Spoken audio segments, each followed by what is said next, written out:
First oral question, Baroness Finlay of Llandaff. My Lords, I beg leave to ask the question standing in my name on the order paper. My Lords, the treatment and prevention of cardiovascular disease is a priority for the Government. We want people to have the best chance of survival from cardiac arrest, and rapid intervention is critical to improving outcomes. This is why the Government has agreed to provide funding for £1 million to design a grant scheme for the expansion of AEDs that expands the number of accessibility publicly supported access to defibrillators. My Lords, I declare that my son is a consultant cardiologist. 80,000 cardiac arrests happen each year out of hospital, mostly in the home. Learning from countries like Norway and Denmark, where survival rates are more than double ours, which is below 10%, will the Government extend cardiac first aid training to primary schools, to part of the driver's licence, and to all public sector workers and those attending job centres? And will defibrillators be carried on every first response police and fire vehicle, with the NHS defibrillator purchasing scheme and registration extended to public places to greatly increase 24-hour bystander public access to a working defibrillator via 999, with those who attempt CPR signposted to support afterwards? My Lords, I believe the Noble Lady this is her 1,000th contribution to the Noble Lords House, so congratulations. That is some feat. In terms of her question, she asks a very good question, very, very, very topical. All state-funded schools are required to teach first aid as part of the mandatory relationship, sex and health education curriculum. This involves children aged over 12 being taught CPR and the use of a defibrillator.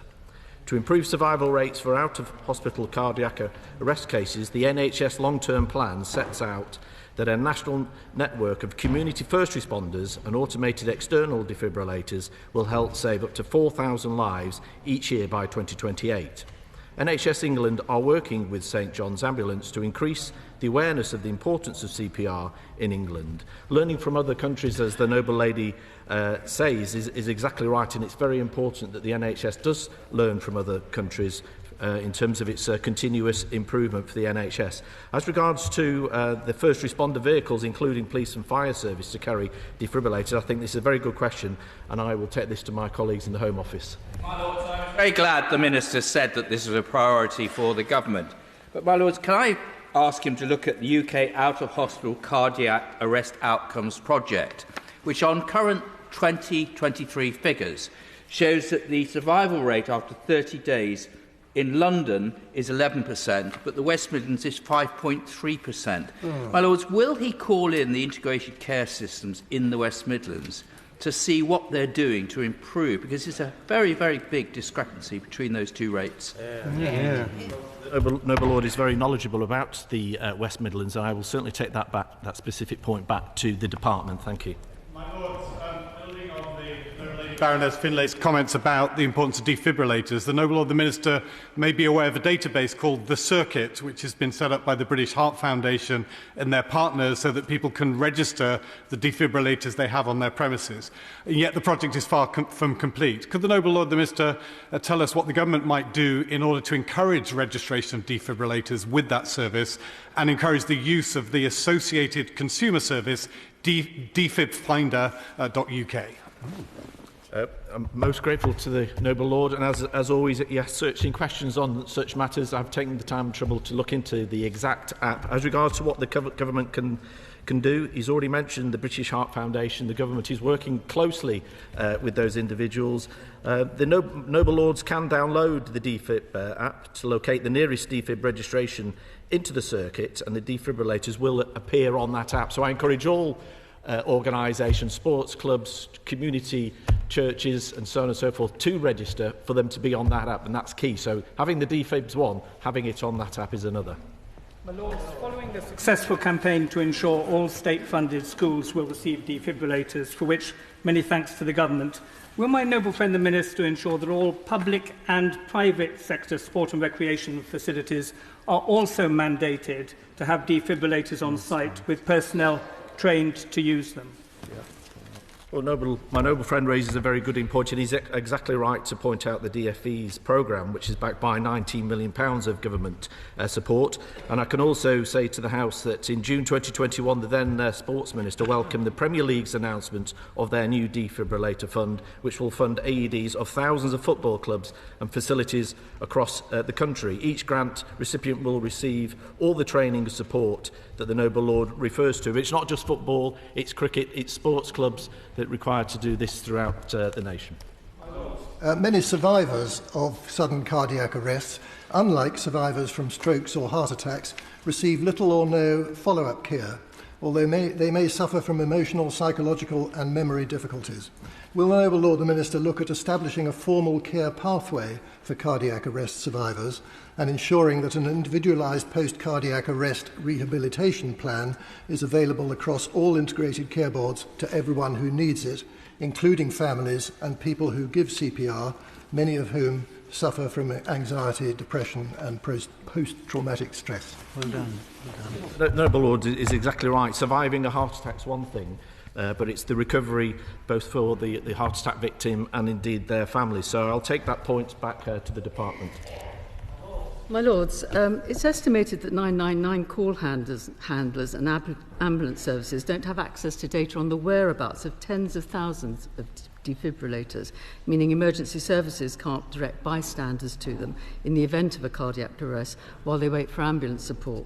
We know the victim's chance of survival falls by about 10% with every minute that defibrillation is delayed. What steps are the government taking to address this, particularly targeting areas of poor health and high OHCA incidence, so that chances of survivals in these communities can be significantly increased? Well, the Noble Lady's latter point, NHS England have partnered with the St John's Ambulance to coordinate skills development to significantly increase the use of AEDs by individuals in community settings such as she's just outlined. And in terms of the ambulance service does have access to the location of defibrillators, but as I answered to the Noble Lord earlier, it's very important that if you have a defibrillator that you do actually register it so it ends up on the system. My Lords, defibrillators are extremely important in helping people that have out-of-hospital cardiac arrest, but research shows that there's significant variation in treatment that patients receive wherever they're from after a cardiac arrest. So what can the government do to ensure evidence-based guidance for treatment is embedded in practice consistently across the NHS? A very good point, and treatment does vary from hospital to hospital, so that's why it's very, very important that the NHS establishes best practice, that those outstanding hospitals can, those that aren't performing to such a standard, can learn from the best within the NHS. Good idea if we're dealing with things which have got to be used by the general public. If we had a universal signing system to tell you where you can find something. There is something, for instance, a red, yellow flash in public that says that is where a defibrillator is, because I've managed to walk past one in my office without noticing it for a couple of years. Well, if the Noble Lord is referring to the House of Lords or the House of Commons, then he raises a very good point. But in my experience, looking at defibrillators out and about in the community, they are very well signposted. There are signs that clearly show and indicate to the public, but it does vary. There is no standard, as indeed communities vary throughout the country. But if the Noble Lord wants to share with me his specific case of the defibrillator, we can certainly take that up with the House authorities. Is part of a wider issue regarding rapid intervention across a range of health emergencies.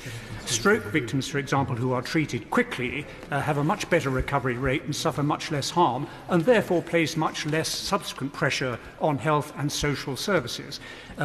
What is the government doing to ensure that rapid intervention is a key element in the health strategy across this country? Because our outcomes on a range of medical emergencies are much worse in this country than in many others. Yes, the NHS is doing all that it can to raise awareness. The Noble Lord talks about stroke victims. Awareness of looking at the signs of somebody suffering from a stroke are far better than they were once a year. But the Noble Lord's right, and as I said in an earlier answer, we can always learn from other countries' NHS services, and he's absolutely right. And in terms of heart attacks, the survival rate of somebody that can receive CPR is twice that is those that do not receive it. 50%. My Lords, can I ask the Minister to examine one of the causes of cardiovascular disease? That is the manufacturing of food. Manufacturers add excessive salt, sugar and fat, which then triggers neurological responses leading to cravings for food. This is highly profitable for the industry and leads to very high executive bonuses, but actually is disastrous for the people. So can the Minister say when the government will examine the role of the food manufacturers in creating cardiovascular disease? Well documented that a healthy lifestyle, indeed a healthy diet, is critical for a long and healthy lifestyle. And the balanced healthy lifestyle includes exercise, reduced sugar and fats, and that's not unique to food manufacturers. That's incumbent of us all to have a healthy, balanced diet.